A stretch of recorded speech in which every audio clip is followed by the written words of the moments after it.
CTV News at 6 with Joe Perkins.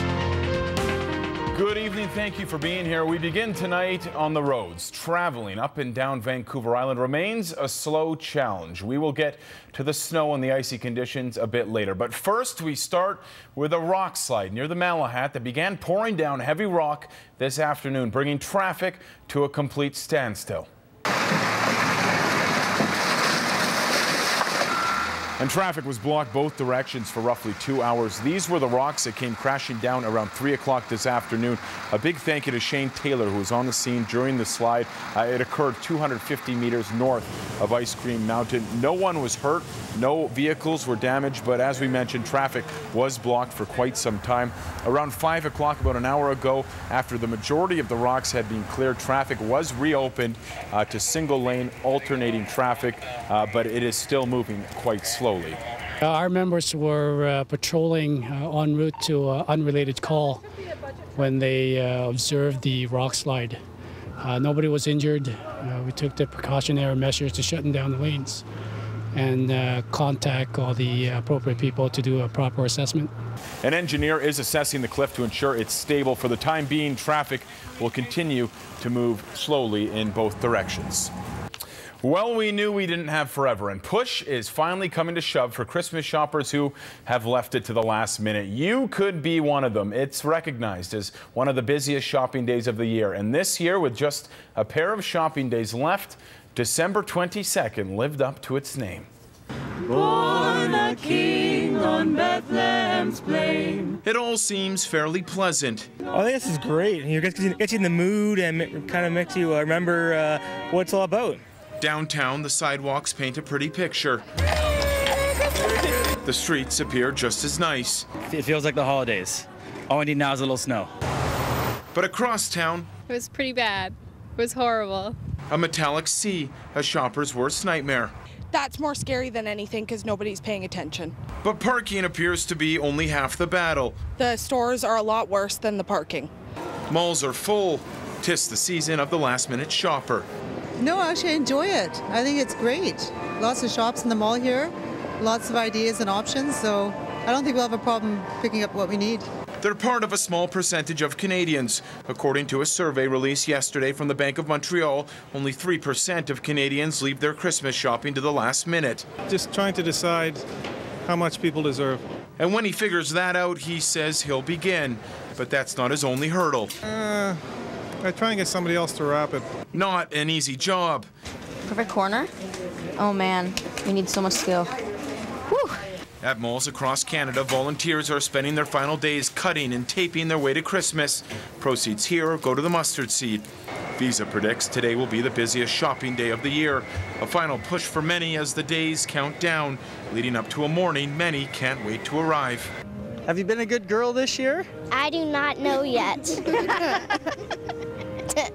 She'll soon find out. 21. Well, if you were out there today and you thought you ran into a long lineup, take a look at this. Hundreds of people were lining up as early as 7 a.m. this morning for the opening of Uptown's newest store, the fashion powerhouse Forever 21. Wasn't expected to open until the new year, but Christmas came early. The shoppers were out very early this morning. The first 300 people through the doors got a gift certificate for $21. While the lineup was primarily excited teenagers, a few tired mothers also made the early trek. I was at 5:30 and we walked here and we've been here since about 6:20 and yeah, it's been a long wait. Oh, I was definitely woken up at around 6 o'clock in the morning to be here by 7. It was crazy. Very tired. It's just kind of exciting because you usually have to go to Vancouver, so we're just excited that we don't have to go on the ferry anymore.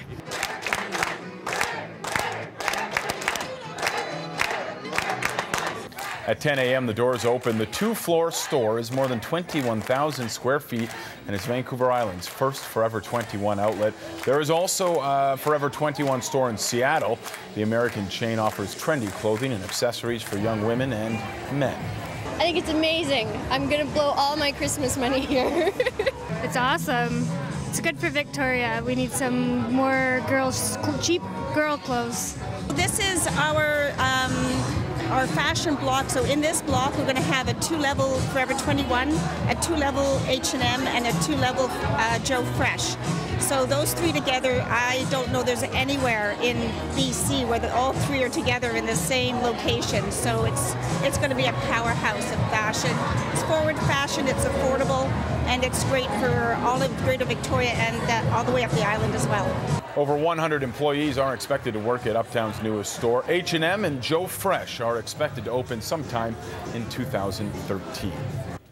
Well, on the South Island, especially downtown, it was bumper-to-bumper traffic and battles for parking spots. Up Island, a little bit different as drivers continue to face heavy snow and ice. It's caused havoc from Cowichan all the way to Comox, with many areas being blanketed with near whiteout conditions. Today, CTV's Scott Cunningham took to the roads with the latest. Welcome to the winter commute. Snowplows forge a path after a blanket of snow wraps its cold grip around the Comox Valley. Road conditions on the highway, the Inland Island Highway, they're terrible. They're icy, they're slippery on the bridges and the overpasses. Depending on the elevation, the Comox Valley saw between 5 and 10 centimeters of snow fall overnight and today. In Courtenay, with only days left to holiday shop, the festive season made it hard for drivers to obey police warnings and stay off the road. Last-minute shopping, yeah. Otherwise, I'd be at home baking. There's only a couple days left, and the malls are crazy, but they seem to be getting better now with the people working it. But earlier, it was a slush bucket.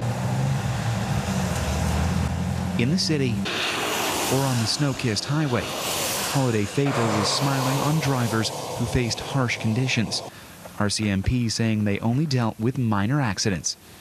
Maybe a Christmas miracle, but not enough to stop warnings from first responders. And if you have cruise control in your vehicle, like, you need to switch it off on these icy roads, because you'll lose control with it on and you'll be hitting the ditch. As drivers slowed their speed, the snow takes an opposite effect on Mount Washington. Vancouver Island snowboarders and skiers are being treated to an epic early season. In the last 48 hours, 55 centimeters of snow has dropped.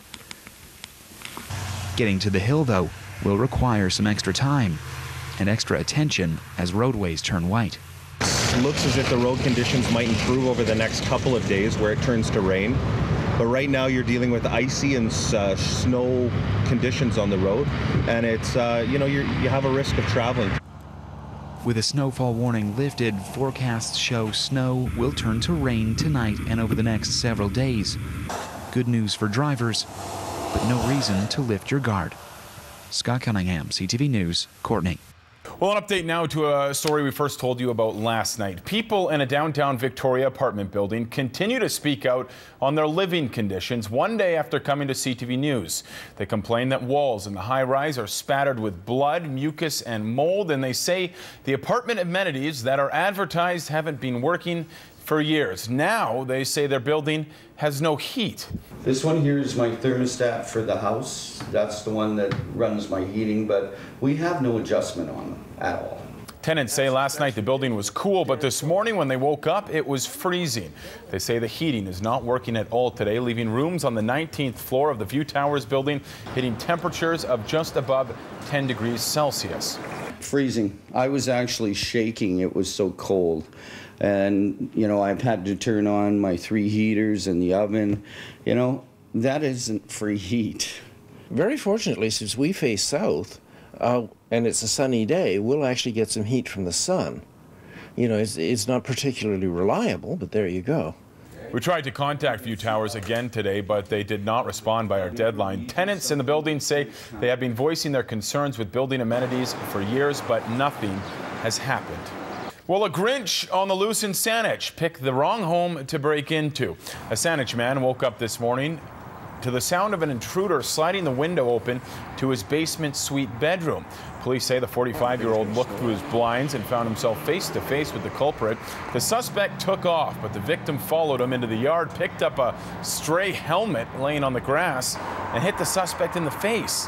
The intruder was able to escape on a bicycle, but police caught up with him. A short time later, the 33-year-old man, who is well known to police, will be charged with attempted break-and-enter. He was also found to be in possession of what are thought to be stolen pieces of identification. A report into last month's water main break in Oak Bay suggests several changes to prevent another similar incident. The report on the Bowker Avenue flood recommends public work crews cease the long-established practice of not shutting off the water prior to replacing a fire hydrant. The report says the flood was further complicated by out-of-date shutoff valves in the area that were not marked or properly recorded. It suggests a complete inventory of the system would prevent similar problems from occurring in the future. The report, which is expected to be considered by Council next month, also found that overall communication was problematic throughout, and the fire department should have been contacted much sooner. Well, the numbers are in, and the people of Nanaimo came through once again during this year's Hamper Ville campaign. Volunteers were able to give out more than 2,100 hampers this year to more than 3,000 adults and nearly 2,000 children in Nanaimo. Hamper Ville also raised nearly $40,000 in donations. Hamper Ville ran into some problems earlier this month when their online email was hacked, but thanks to the hard work of volunteers, the team was able to catch up and help out thousands of people in need this holiday season. Welcome back. They call it their Christmas gift to the community. For more than a quarter century, Victoria Church has been spreading holiday magic by putting on a live nativity scene. Last night, the tradition continued at Topaz Park. It was transformed into ancient Bethlehem. The Church of Jesus Christ of Latter-day Saints performed its annual outdoor First Christmas Nativity pageant. The cast includes more than 100 volunteers, along with live animals. It's beautiful. It's just lovely. Everything about it was great. Right duration for children, and yeah, it's fantastic. We'll come next year, definitely. What was your favorite animal? The llama. Organizers say last year 6,000 people took in their show. If you would like to see the Nativity pageant, it's free of charge, and it's being held for 2 more nights, including tonight. Show begins shortly at 6:30 and repeats itself at 7, 7:30, as well as 8 o'clock. It is also on same times tomorrow night.